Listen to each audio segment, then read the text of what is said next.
5 তাৰিখৰ 2টামান 2:30মান বজাত গুলজাৰ আলীৰ ল'ৰা ট্ৰেক্টৰে মাটি খান্দি আছে চাবলৈ গৈ মাটি বাগৰি পৰি তলত পৰি মৃত্যু হ'ল।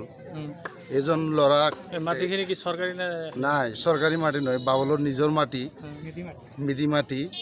গুলজাৰ আলীয়ে বাধা কৰিছিল 1 মাহমান আগত। বাবুল আলীয়ে গুলজাৰৰ ঘৰত মাৰিব আহিছিল, গুলজাৰৰ ঘৰত আহিছিল এই বাবুল আলীয়ে। তাৰপিছত মুজাহাৰ আলীয়ে কেছ দিছিল, এতিয়াও টকা দি খাৰপিটিয়া আৰক্ষী থানাত টকা দি কিবা মিল মাংস কৰিছে। তাৰপিছত বৰগত আলীয়েও কেছ দিছিল এখন মাটি লৈ। এইখন কেছৰ কাম নকৰিল, কিবা টকা দিল নেকি, দিয়া হ'ল নেকি, আৰক্ষীয়ে তদন্ত কৰা নাই।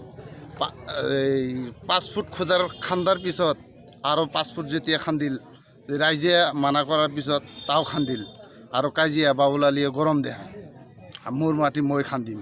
এতিয়া ল'ৰাজন যে মৰিল, বিনা দুখীয়া ল'ৰা, গুলজাৰৰ মানুহ নাই, গৰীব মানুহ, ল'ৰাজন যে মৰিল, এতিয়া তদন্ত হ'ব লাগে।